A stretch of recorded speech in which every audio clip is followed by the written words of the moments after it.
જય હિન્દ મિત્રો, સ્વાગત છે એક નવી માહિતી નવા વિડીયોની અંદર। મિત્રો આજના વિડીયોની અંદર ગુજરાત પોલીસ ભરતી 2024-27 મતલબ કે આવનારી ભરતીને ધ્યાનમાં રાખીને એક ખૂબ જ મહત્વના સમાચાર જોવાના છે।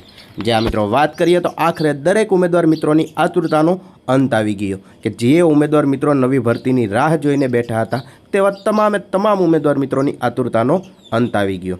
ભરતી બોર્ડ દ્વારા એક ઓફિશિયલ નોટિફિકેશન છે તે ત્યારે ડિક્લેર કરવામાં આવેલું છે, જેમાં ફોર્મ ક્યારથી ભરાશે, કઈ તારીખ સુધી ભરાશે, છેલ્લી તારીખ કેટલી રહેશે, તદુપરાંત કુલ કેટલી જગ્યાઓ છે, લોકરક્ષક કેડરની કેટલી જગ્યાઓ છે, પીએસઆઈની કેટલી જગ્યાઓ છે, શૈક્ષણિક લાયકાત કેટલું છે, જે આ મિત્રો આ તમામ વિગત છે તે એક જ નોટિફિકેશનની અંદર દર્શાવવામાં આવેલું છે।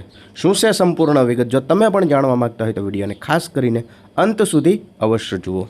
માહિતીની શરૂઆત વિગતવાર જોઈએ તો તમે જોઈ શકો છો યુવરાજસિંહ જાડેજા દ્વારા પણ પોતાના એક સેન્ડલ મારફતે જણાવવામાં આવ્યું કે પોલીસ ભરતીની અંદર કુલ 858 જેટલી પીએસઆઈની જગ્યાઓ છે, જ્યારે 12,733 જેટલી કોન્સ્ટેબલની જગ્યાઓ છે અને ટોટલ જગ્યાઓની વાત કરીએ તો 13,591 જેટલી જગ્યાઓ ઉપર સીધી ભરતી કરવામાં આવશે। જે હા મિત્રો, પીએસઆઈ 858 જગ્યાઓ ભરવા માટે લાયકાત છે તે ગ્રેજ્યુએટ સુધીનું રહેશે, મિનિમમ તમારે ગ્રેજ્યુએશન કમ્પ્લીટ કરેલું હોવું જોઈએ। ત્યારબાદ કોન્સ્ટેબલની વાત કરીએ તો કોન્સ્ટેબલની કુલ 12,733 જગ્યાઓ ભરવા માટે લાયકાત છે તે 12 પાસનું રાખવામાં આવેલું છે।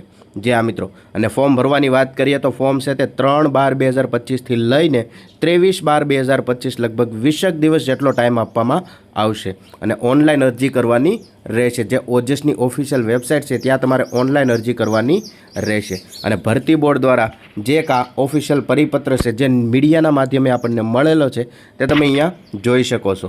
સૌપ્રથમ જોઈએ તમે જોઈ શકો છો ગુજરાત પોલીસ વિભાગ દળની અંદર જે વર્ગ 3ની કુલ 13,591 જેટલી જગ્યાઓ ખાલી છે અને આ ભરવા માટે સીધી ભરતીથી ગુજરાત પોલીસ ભરતી બોર્ડ દ્વારા ફક્ત ને ફક્ત ઓનલાઈન અરજીઓ મંગાવવામાં આવેલી છે। જેમાં પોલીસ સબ ઇન્સ્પેક્ટર કેડર એટલે કે પીએસઆઈની વાત કરીએ તો પીએસઆઈનો જેમનો જાહેરાત ક્રમાંક છે GPRB/2025-26/1 તેમાં પણ બિન હથિયારી પોલીસ સબ ઇન્સ્પેક્ટરની અંદર 659 જેટલી જગ્યાઓ છે, જ્યારે હથિયારી પોલીસ સબ ઇન્સ્પેક્ટરની અંદર 129 જેટલી જગ્યાઓ છે, જ્યારે જેલર ગ્રુપ 2ની અંદર પણ 70 જેટલી જગ્યાઓ છે। આવી રીતે પીએસઆઈની અંદર લગભગ 858 જેટલી જગ્યાઓ દર્શાવવામાં આવેલી છે અને આગળ વાત કરીએ એમ પોલીસ સબ ઇન્સ્પેક્ટર કેડરની શૈક્ષણિક લાયકાત છે તે મિનિમમ ગ્રેજ્યુએશન રાખવામાં આવેલી છે। ત્યારબાદ આગળ જોઈએ લોકરક્ષક કેડર એટલે કે એલઆરડીની વિગત। એલઆરડીની વિગત જોઈએ તમે જોઈ શકો છો જાહેરાત ક્રમાંક GPRB/2025-26/1 તેમની અંદર પણ જુદી જુદી સંવર્ગની અંદર જુદી જુદી જગ્યાઓ છે તે દર્શાવવામાં આવેલી છે। સૌપ્રથમ જોઈએ બિન હથિયારી પોલીસ સબ ઇન્સ્પેક્ટર તો 6,942 જેટલી જગ્યાઓ છે। હથિયારી પોલીસ કોન્સ્ટેબલની અંદર 2,458 જેટલી જગ્યાઓ છે। હથિયારી પોલીસ કોન્સ્ટેબલ મતલબ કે SRPFની અંદર પણ 3,002 જગ્યાઓ છે।